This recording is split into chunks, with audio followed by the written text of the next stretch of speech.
এক ভাই প্রশ্ন করেছেন, হজরত, অনেক ভাই এমনকি অনেক ওলামায়ে কেরামদেরকেও দেখা যায় ফরজ নামাজ শেষে ডান হাত মাথায় রেখে কি যেন পড়ে। এভাবে নামাজ শেষে ডান হাত মাথায় রেখে কোনো কিছু পড়া কি হাদিস দ্বারা প্রমাণিত? এ বিষয়ে বিস্তারিত জানালে কৃতজ্ঞ থাকব।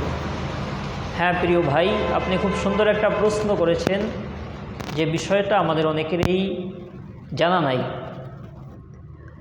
ফরজ নামাজ শেষে মাথায় ডান হাত রেখে কোনো কিছু, কোনো দোয়া বা ওজিফা পড়া, এটা হাদিস দ্বারা প্রমাণিত আছে। কানজুল উম্মালের 17,915 নম্বর হাদিসে হজরত আনাস রাদিয়াল্লাহু তাআলা আনহু থেকে বর্ণিত আছে, কানা ইদা সল্লা মাসাহা বিয়াদিহিল ইউমনা আলা রাসিহি ওয়া ইয়াকুলু বিসমিল্লাহিল্লাযী লা ইলাহা গায়রুহুর রহমানুর রহিম আল্লাহুম্মা আযহিব আন্নিল হাম্মি ওয়াল হুজনি। হযরত আনাস রাদিয়াল্লাহু তাআলা আনহু থেকে বর্ণিত আছে যে তিনি ফরজ নামাজ শেষে ডান হাত মাথায় রেখে এরপর এই দোয়া পড়তেন, বিসমিল্লাহিল্লাযী লা ইলাহা গায়রুহুর রহমানুর রহিম আল্লাহুম্মা আযহিব আন্নিল হাম্মি ওয়াল হুজনি। সুতরাং এই আমলটা আমাদের বুজুর্গানে দিন বা অনেক যারা জানা আছে সাধারণ মুমিন ভাইরাও করে থাকেন।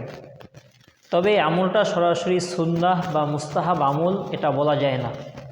এমনকি যারা এই আমলটা করতে থাকেন তারা বেদাত করেন সেটাও বলা যায় না, কেননা এটা হাদিস দ্বারা প্রমাণিত আছে। এজন্য সুন্নাহ বা মুস্তাহাব ব্যতিরেকেই হাদিসের ওপর আমল করার নিয়তে যদি কোনো ব্যক্তি আমল করে, আল্লাহ তাআলা ইনশাআল্লাহ তাকে মর্যাদাবান বানাবেন এবং তাকে অনেক সওয়াব দান করবেন। এজন্য আমল হিসেবে হাদিসের উপর আমলার্থে আমরা এই আমলটা করতে পারি, এর অনুমতি আছে, তবে এটাকে সুন্নাহ বা মুস্তাহাব বলা যাবে না। এজন্য আমরা যারা চাই এই আমলটা করতে পারি। আবারও আমি দোয়াটাকে আপনাদের সামনে বলে দিচ্ছি, আপনারা এটা মুখস্থ করে নেবেন যারা আমল করতে চান। বিসমিল্লাহিল্লাযী লা ইলাহা গায়রুহুর রহমানুর রহিম আল্লাহুম্মা আযহিব আন্নিল হাম্মি ওয়াল হুজনি।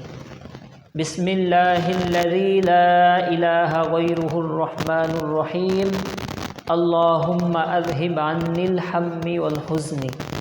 বিসমিল্লাহিল্লাযী লা ইলাহা গায়রুহুর রহমানুর রহিম আল্লাহুম্মা আযহিব আন্নিল হাম্মি ওয়াল হুজনি। সুতরাং আপনারা যারা এই আমলটা করতে চান তারা দোয়াটা শিখে আমলটা করবেন। ওমা তৌফিকি ইল্লা বিল্লাহ।